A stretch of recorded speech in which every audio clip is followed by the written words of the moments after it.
So IFRS 15 is the standard for dealing with revenue. As of today, if someone has knowledge of IFRS 15 revenue from contracts with customers, they can claim that they also have knowledge of US GAAP ASC 606. They can do accounting in India in the form of IndAS 115 revenue from contracts with customers, because there's not any difference between the three gaps. Now this is the revenue model which is being applicable globally now, and this has also created jobs for people. Like there were special requirements for people who had knowledge of revenue accountants or revenue managers.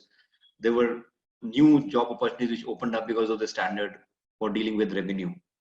And this is considered one of the complex areas because there's a lot of creative accounting happening in this area.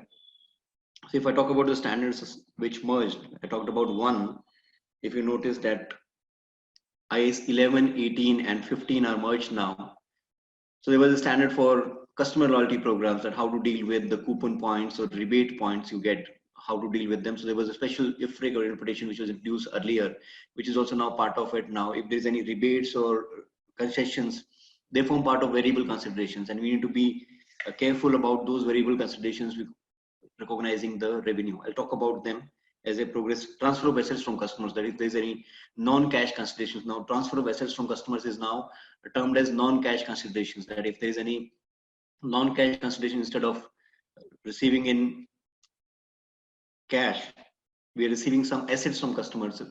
Instead of directly receiving revenue, we are compensating for some other mediums. Barter transactions, like this was prevalent with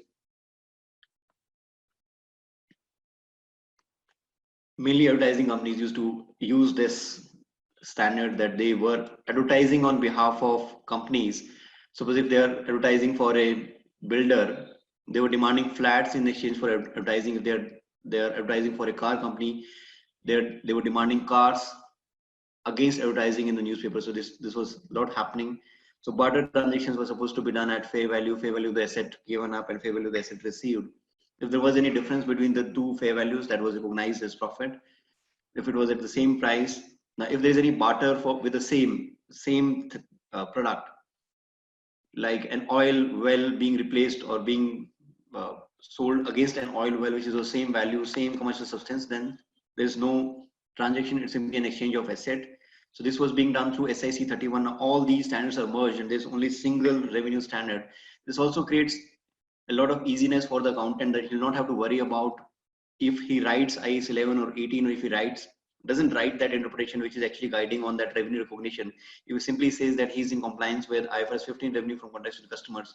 That also meets one compliance regulation, that we are in line with IFRS 15 revenue from contracts with customers. So this makes our life easier. The standard makes our life easier. Now it was complex for the preparers to develop a standard, because they had to merge all these standards and they had to think of the terminologies which can cover all these standards.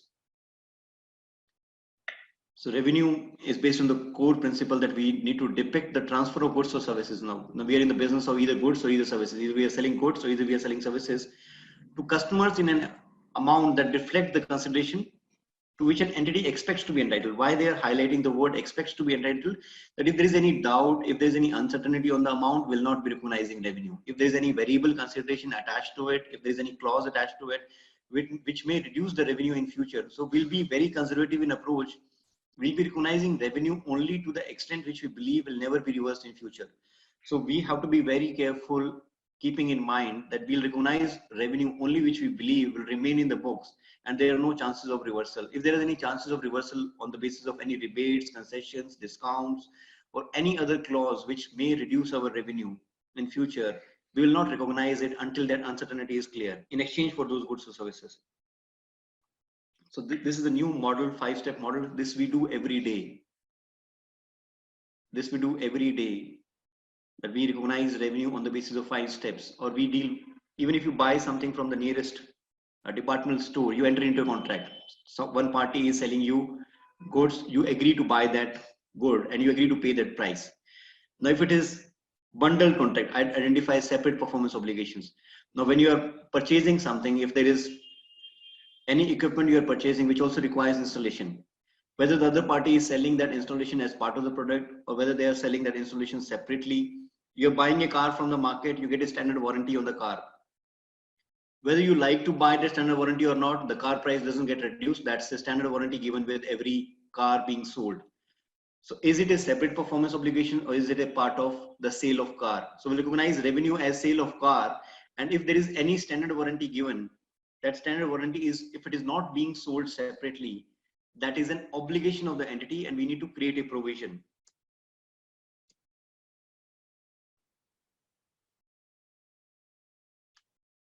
Car sold with standard warranty. Extended warranty purchased separately.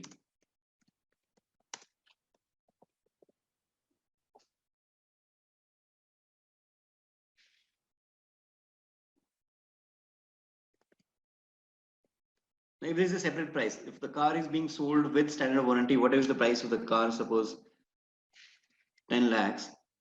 We'll recognize revenue on the basis of 10 lakhs.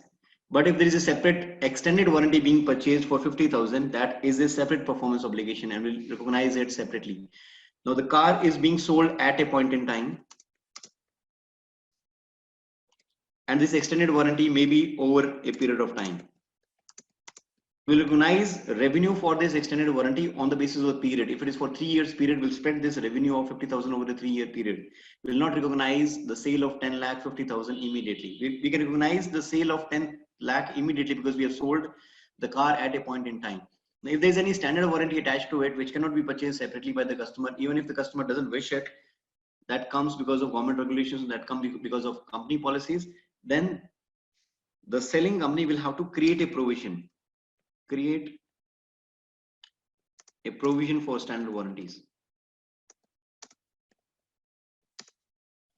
Now, on the basis of probability that what will be the cost incurred by them, that if you're selling a car of 10 lakhs and if they give a warranty for repairs, maintenance, or whatever warranty they give over the period of sale, or they may give it for 5 years or 3 years, depending on whether they give it for 2 lakh kilometers run or for a period of 2 years. On the basis of probability that for every car sold, there's an expense of 10,000 or 20,000. And if they sold 50 cars and every car will result in 10,000 expense if they come back for repairing or if they claim the warranty. So 50 cars sold means 10 lakh into 50 will be the total revenue they'll be recognizing, but against it. Now, if there is one car and if there is a warranty of 10,000 on it, we'll need to create a provision of 10,000 on the basis of probability that this is the amount which we may have to incur in future. So on the basis of probability, on the basis of past experience, a provision is kind of a liability which is being created in the books.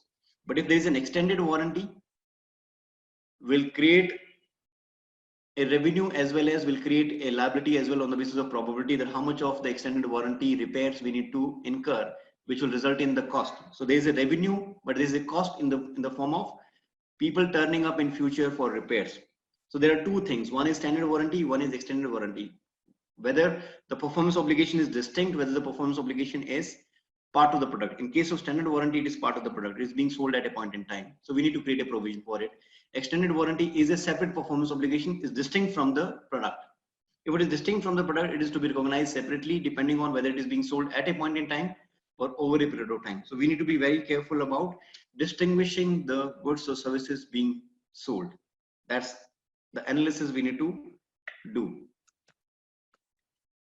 So we identify separate performance obligations. Once it is identified, we determine the transaction price. Now, if we have taken the amount in bulk,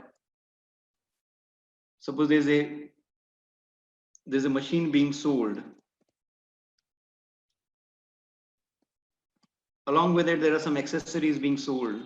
Or if you say Diwali package, wherein the entire household items are sold, bed, TV, refrigerator, everything. If we buy these individually, we may get them at a price of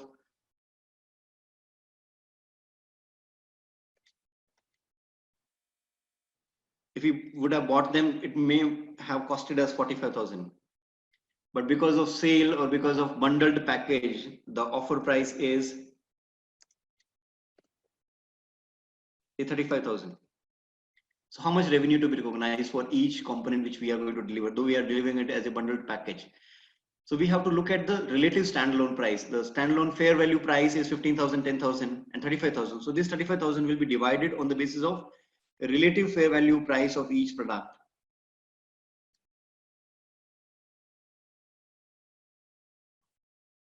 Now 35,000 will be divided on the relative standalone price of each product.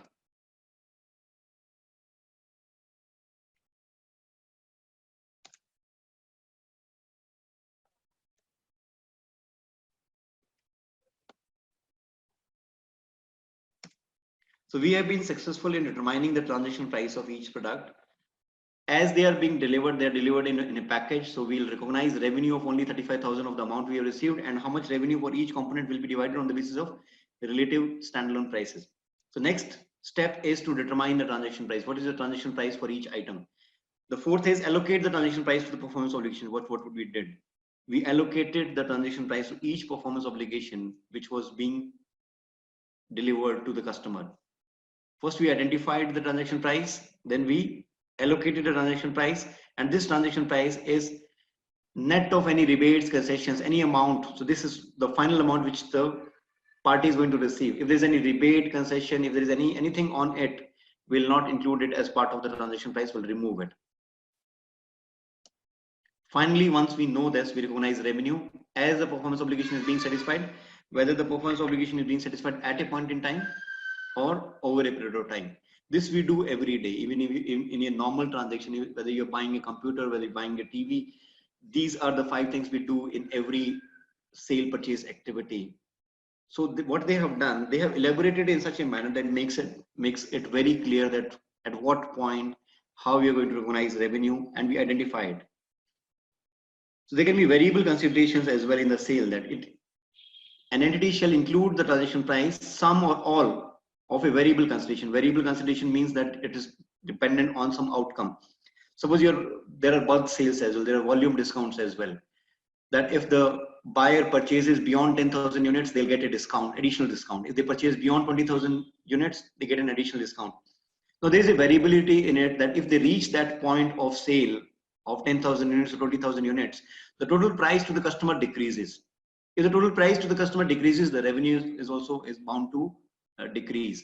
So if there is any uncertainty inherent in it, and if you expect that the customer will reach that level of volume sales and they'll be able to avail those volume discounts, we have to take that into consideration in advance, and will recognize revenue conservatively, believing that what if they get those discounts, what will be the revenue that will be recognized. So we'll not be recognizing the revenue at higher prices, we'll be recognizing revenue at lower prices, discounted values, the expected revenue which we're going to earn over a period of time. Only to the extent that is highly probable that a significant reversal in the amount of cumulative revenue recognized will not occur. So this is the main line which we need to consider under IFRS 15 revenue recognition, that we need to be very careful about reversal of revenue recognition. And if anything, any variable consideration is going to result in reversal of revenue in future, we need to be conservative if there's any uncertainty around it. Suppose you are selling something for the first time and you have given this facility that the customer can return the product within 30 days. If you are selling for the first time, you do not know how many of the products are going to get returned. So you cannot recognize any revenue until that 30-day period is over. But if you have been into business for quite some time now, it's been 10 years now, and on the basis of your past experience, you know that if you give this facility to the customer, they can return the product, only 20% of the customers return. That's a past practice. So out of the 100 revenue earned, you'll not be recognizing 20 until the uncertainties are clear around it, because you know that 20 has a chance of reversal in future. So when the uncertainty associated with the variable consideration is subsequently resolved, you can recognize in future, but you will not recognize any revenue immediately because of the uncertainties inherent in that sale. We need to be careful about. The other consideration is we will recognize revenue when the performance obligation is satisfied. It can be satisfied at a point in time, it can be satisfied over a period of time. Earlier the definition was risk and rewards have been transferred to the customer, but now it is beyond it. Now it says when the control transfers from the vendor to customer, we are able to recognize revenue. The indicators are vendor has a right to be paid for the asset, customer has got legal title, vendor transferred physical possession. It may not always be the case, because if there is a service being provided which is being used remotely, but the customer is benefited from it, it still can be recognized revenue. Customer has it depends on the substance of the transaction as well. Customer has significant risk and rewards of ownership. They'll be enjoying the benefits. They'll also bearing the risk. and customer has accepted the asset in the condition in which they were willing to. Accepted the asset means if the 30-day return period is over, they have accepted the asset, they have not returned it. Means in some cases it can be recognized after the return period is over. In some cases it will be on the basis of the past experience that 20% of the customers only return, so we can recognize revenue for the 80% of the customers at a point in time over a period of time. So these are the three main considerations in revenue recognition. So if I take you through the step by step, so there has to be a contract between a buyer and customer. Contract means there's an enforceable right to receive the payment and there's an obligation for the entity to perform. It can be written, oral, implied by an entity's business practices. It's not always has to be written because we may receive orders on phone calls, we may receive orders to web nowadays. We need to reassess at each reporting date if there's any change. Contracts with customers must meet all these criteria. There must be some commercial substance. Commercial substance means, as I said, an oil well of similar commercial substance exchanged with similar oil well in some different location doesn't mean that there is a sale happening. It has to be some commercial substance means there has to be a fair value of the product in the market. It must be approved by all parties. Each party's rights regarding goods and services and performance obligations need to be very clear. Payment terms are identified. Each party is committed to perform. One party is required to make the payment. One party is required to meet the performance obligation, whether at a point in time or over a period of time. Probable that the entity will collect the consideration. If there is any doubt on uncertainty of collectability of revenue, they will recognize revenue only to the extent they believe is going to be recoverable. So there was a concept of this is coming in from IS 11 construction contracts, that there was a concept of separate performance obligations and combined performance obligations. There it was single contract and combined contracts. Nowadays combined contracts means that if they are negotiated as a single package, the consideration is interdependent. That amount of consideration paid in one contract depends on the price or performance of the other contract if they're interrelated, and we can consider it as a single because if we are promised it as a complete package.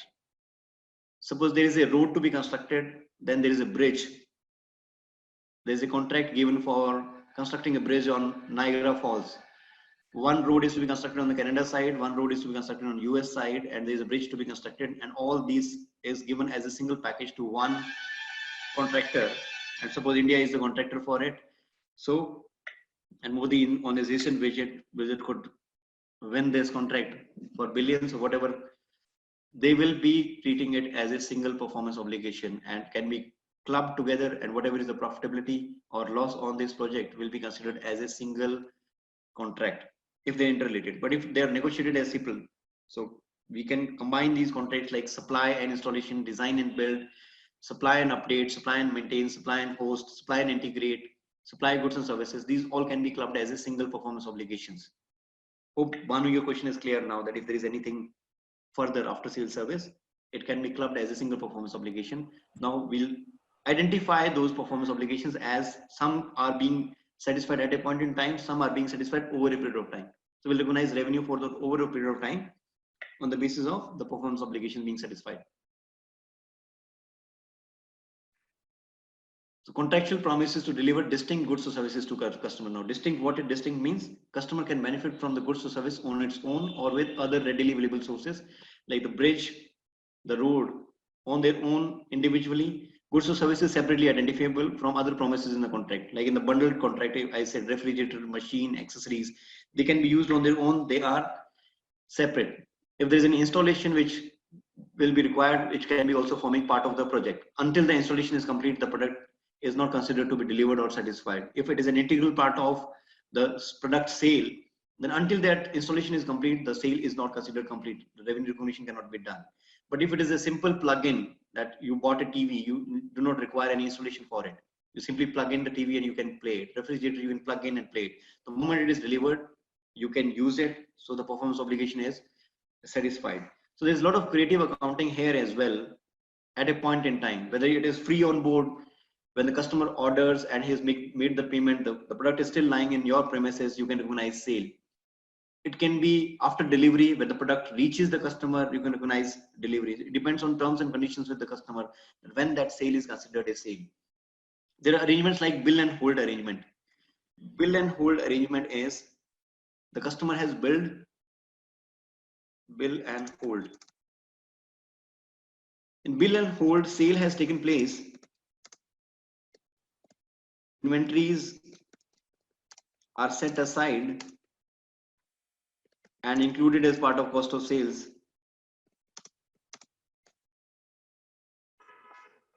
but the inventories are still in the premises of the seller, because there is a request from the buyer that he doesn't have warehouse space and he'll be able to get them delivered only after 1 month.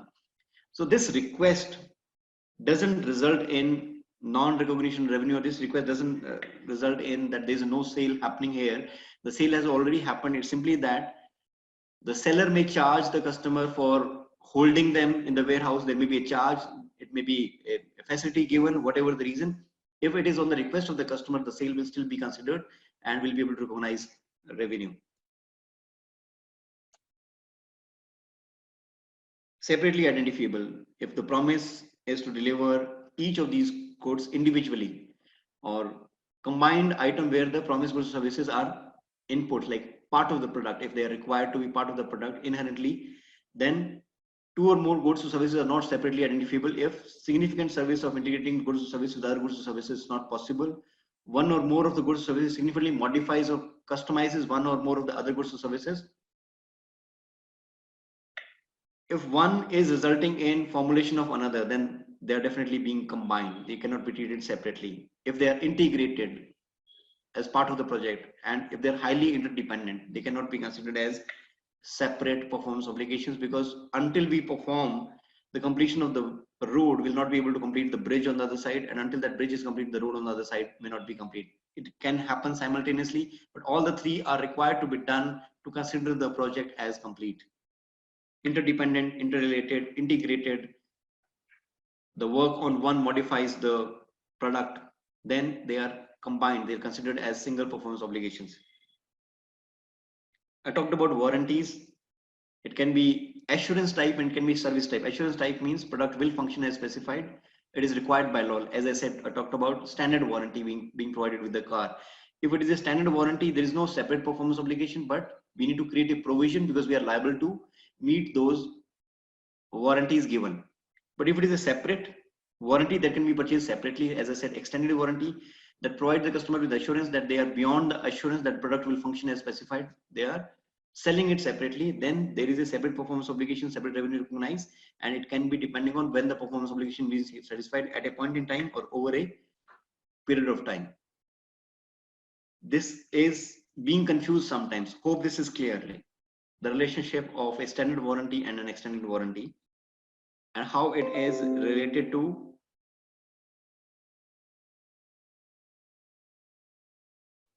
IAS 37 provisions, contingent liabilities and contingent assets. I'll discuss that as well after this session is over. Is this part clear? The standard and extended warranty part is clear.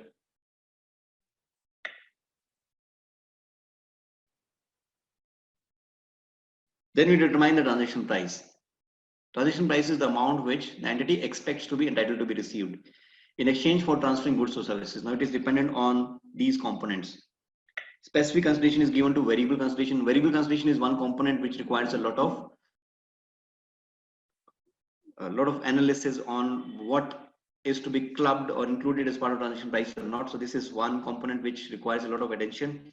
Non-cash considerations that, as I said, receiving assets from customers instead of cash, or significant financing, that also covers non-cash consideration, also covers barter transactions indirectly. Significant financing component. Now, apart from the sale, there may be a product which is sold for cash price of 5 lakh, but if someone wishes a financing arrangement, the same product with financing arrangement is going to be sold for 550,000, and the customer can pay after 1 year or 2 years. Now this additional 50,000 cannot be considered as part of revenue from operating activities. This is a significant financing component. We need to divide what we are receiving for the product and what we are receiving for financing the customer.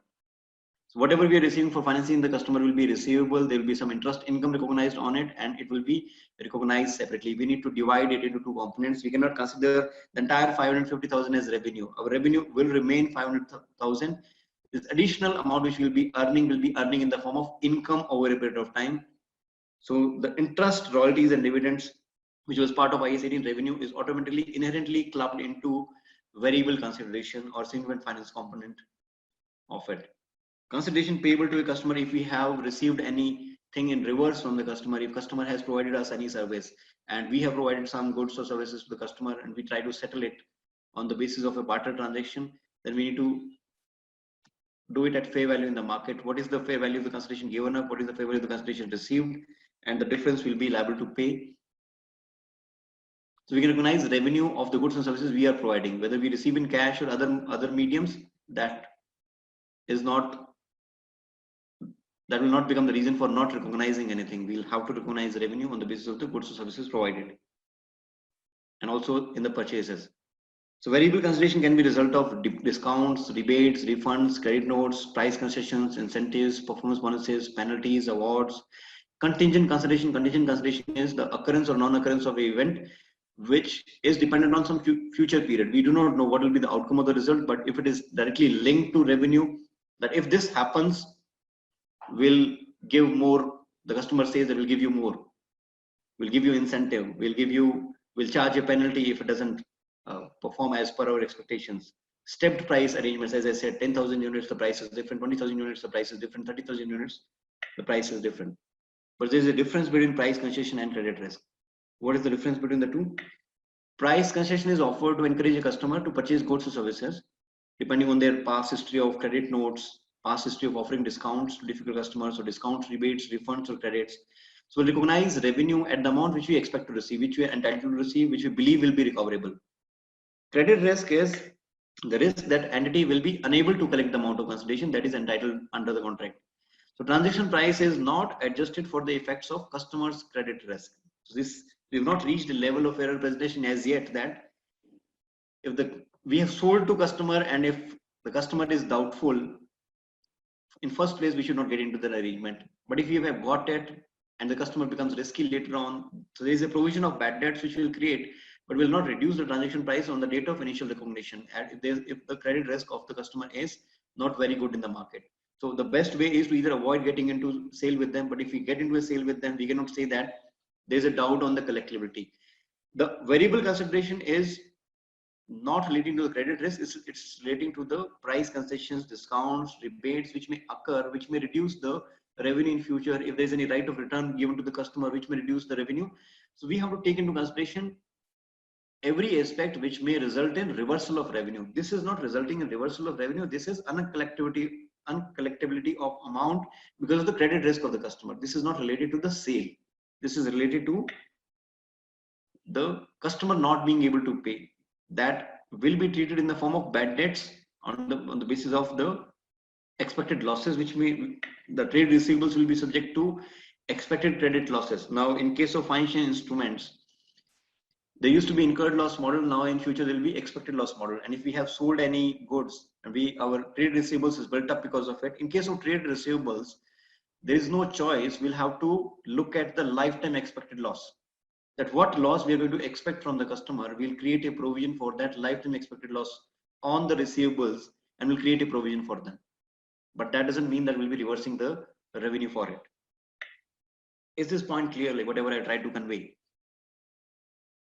That will reduce revenue only for the sale components which are encouraging the customer to by offering a differential price if they meet certain conditions, but not because that will not be able to collect revenue, because collectability of revenue is related to the credit risk. So don't confuse this with variable consideration. Any doubt on this? Hello? So the volume, the rebates, the discounts of IFRIC 13 customer loyalty programs is already inherent in the standard through variable consideration. So variable consideration becomes a broader word for clubbing that interpretation as part of the new standard. So how do we calculate this variability? Hello Amit, Manoj here. Yes, Manoj. So I think the credit risk, which is normally says provision for doubtful debts. So it is right. It is covered under IFRS 9, right? It is covered IFRS 9, and the trade receivables expected loss model is taking care of it now. Yeah. Okay. Yeah. Thank you. And in IFRS 9 financial instruments, there are two models. One is lifetime expected loss model. One is 12-month expected loss model.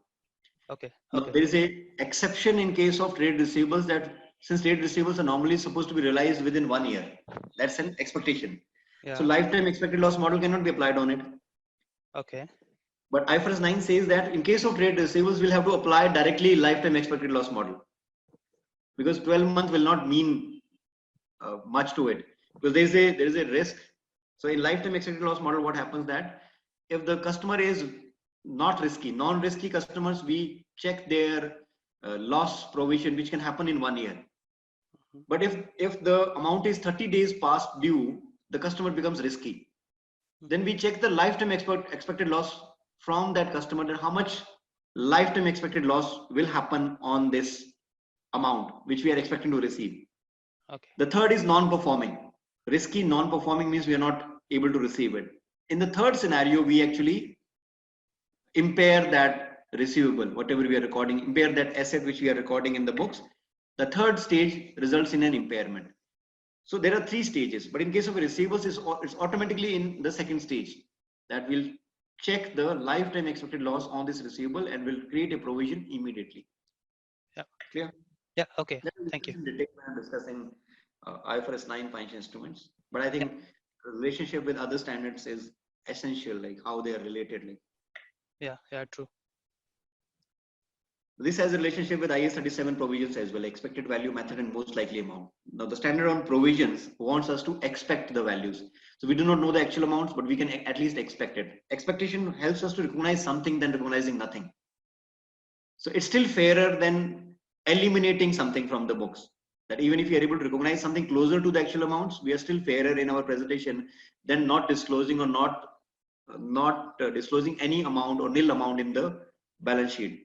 So we have two methods. One is expected value method and one is most likely amount method. Depending on the range of possibilities, that if the range of possibilities are very few, then we'll use most likely amount, and if the range of possibilities are higher, there are many probabilities of happening, then we use expected value method. I'll take you through it.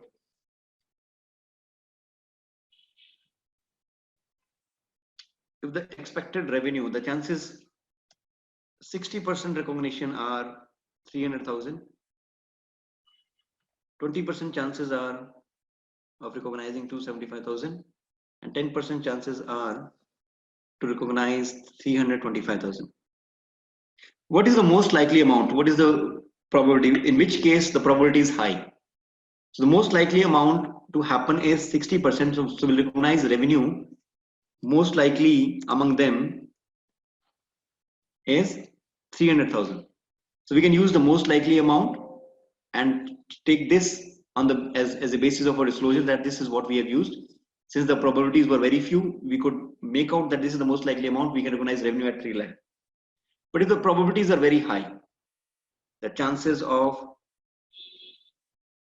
revenue recognition are very closer, like 20%, 25% chance, 15% chance,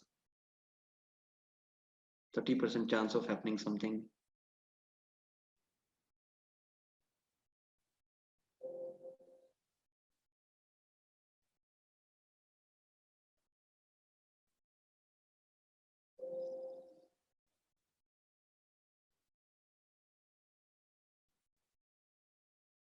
If the probability of happening 3 lakh is 20%, probability of happening 25% is 3 lakh 25,000.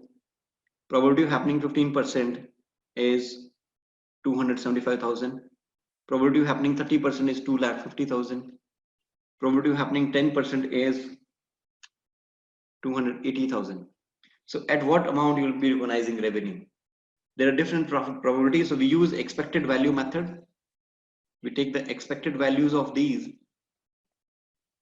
Expected values gives us an average.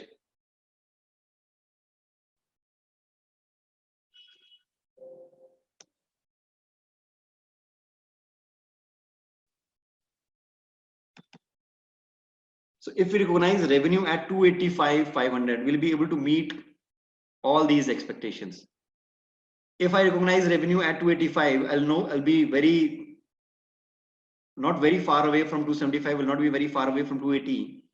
and will be even closer to 300,000, 325, and somewhere in the middle. So expected value gives us or helps us to record a fairer presentation that I'm somewhere in the middle and I'm not very much deviating from fairer presentation. So expected value is another method where the probabilities are high. Now these are again estimates. Now this is not actual revenue, but at least it is helping you to be fairer in your approach instead of recognizing nothing, that I'm not able to recognize revenue because I do not know what is the probability or what is the actual outcome. So instead of recognizing zero, at least even if I recognize 285, which is more or less closer to fairer presentation. So these are the same methods which are used for provisions. Expected value method and most likely amount are the methods used in estimating provisions. They are reassessed at each reporting date and use the method which best predicts the outcome, which is best applied, and will use it consistently over time for knowing the variability. The constraint on variable consideration is that, as I said, we'll be very careful, and this is the line which actually is the punchline in IFRS 15 revenue from contracts with customers. And if anyone gets confused into recognition of revenue, be conservative in approach. Recognizing no revenue is better than recognizing revenue if it results in a reversal of revenue in future, because that will be detrimental for company's performance in future. It may impact their performance in future. The emotions of shareholders will be different, like if you reverse revenue. But if you disclose revenue in later periods, though we'll have to be fairer in our approach, but if there is any uncertainty, according to the para, it says that we'll recognize revenue only to the extent it is highly probable that a significant reversal in the amount of cumulative revenue recognized will not occur. That if there is any chance of reversal, be careful, be conservative in approach, recognize only to the extent which is recognizable. As I talked about sale with the right of return, if there is an uncertainty, do not recognize revenue until that right of return period is over. Or if you have been in the business for many years, if you know that only 10% customers return or 20% return, you can take a chance and you can recognize revenue. So it all depends on what stage of business you are in. This I discussed about financing component, that if payment occurs significantly before or after provision of goods or services, it may contain a significant financing component. It may happen reverse as well. I talked about a scenario wherein we were financing the customer. In some instances, the customer may finance us in advance. So that is an additional amount being earned. Like if the customer finances us, we are saving some financing component, and if the customer finances us, definitely we'll have to reduce the price according to the cash price. So it may happen opposite as well, that we are receiving money in advance, which is resulting in a differential price to the customer because of receiving money in advance. Because if we would have sold it at cash price, we include normally the interest component. If we would have financed ourselves and we would have created that product, we would have included interest cost and then profit margin onto it, and then would have sold it to the customer. But in some scenarios, the seller do not have money, so it may be funded by the customer, and that funding will result in some significant financing component. So we'll have to separate it out in both the scenarios, whether we are financing the customer or customer is financing us, if it is beyond 1 year. If the timing difference is less than 12 months, will not do anything about it. Not required to adjust for significant financing if the difference is less than 12 months. Otherwise, if it is discounted to present value, wind it up and built over a period of time. Then we allocate the transaction price on the basis of relative standalone prices, which I did in this example. The standalone prices, that whatever is the fair value of each component, we need to arrive at the fair value of each component. On the basis of fair value of each component, we'll have to arrive at the relative standalone prices and allocate the transaction price to each component for recognizing revenue. What if the item is not sold separately? Then we'll estimate the selling price customers would be willing to pay for it individually, or we'll take the estimated expected cost plus appropriate margin, that what is the expected cost of the product and whatever could be the appropriate margin. Now this is trying to include the cost plus fixed fee approach or cost plus percentage approach. This is a rocket being given for on contract that please make this. Now this is not being sold separately, so what to do now? The only medium is whatever the cost incurred, add some profit margin to it, cost plus fixed fee contracts. The residual approach is that if we know the fair value of 4 items and if we do not know the fair value of the 5th item, whatever is remaining, we can allocate it to the 5th, like transaction price less other observable standalone selling prices. If you're able to observe the prices of 5 items and we have sold 7 items or 6 items, the residual amount we can allocate to the 6th item, because there's no way we could collect the price from the market. There was no way it was sold separately, or this was something which was being sold for the first time in the history of mankind. Like some things are first time, like Uber, Google, revenue earned on clicks, revenue earned by having no inventory, revenue earned by having no hotels, are some of the things which happen for the first time. And if there was 5 items sold, 6th item can be a residual product. The good or service is sold at a broad range of amount, or good service has not been previously sold on a standalone basis, then we may not have a price allocated to it. So we can use the residual approach, that price is applicable for 4 items. 5th one is the price, is whatever amount additionally we are collecting in the form of transaction price can be allocated to the 5th item. Once we have been successful in allocating the transaction price to all the items, we can recognize the revenue depending on when the control is being passed. This I've already discussed with you, among the key considerations. Now we can recognize revenue at a point in time over a period of time. At a point in time when the goods are being delivered, when the control passes, when the customer is accepted, it can be at a point in time means there's no further performance obligation left. We can recognize immediately. This is mainly done in the case of goods. I discussed with an example of sale of flats. Now, if the sale of flat is being done at the end of 3rd year, the recognition, the transfer is at the end of 3rd year, the customer is getting control of the flat at the end of 3rd year, it is actually a sale of goods. So we can recognize revenue for that sale of flat, though we enter into an arrangement with the seller 3 years in advance. And if we have been making payment to that customer 3 years in advance, that should be considered as a financing component, additional advance given to the seller. And if we are getting that product after 3 years, at a point in time, the selling company is eligible to recognize revenue as sale of goods at a point in time only at the end of 3rd year. They are not allowed to be recognized revenue over a period of time, because they are not selling, they are not into a contract with the customer. The buyer has no control over design and specification, so it is considered as a sale of goods. If we are selling over a period of time, so as I discussed, depending on the outcome, whether outcome can be estimated reliably, outcome cannot be estimated reliably, we'll be recognizing performance obligations over a period of time. One of the conditions has to be satisfied for differentiating between whether it is a performance obligation at a point in time or whether it is a performance obligation over a period of time. Customer simultaneously receives and consumes the benefits. This is happening in case of cleaning services. This is happening in case of barber services, the haircut. Though the performance obligation happens within the day, within that hour, over a period of time means within 1 hour. But mainly the problem arises if the performance obligations are being satisfied over a period of time, means more than 1 year. What to do in those scenarios? In those scenarios, we have various methods like input methods, output methods. We have different bases.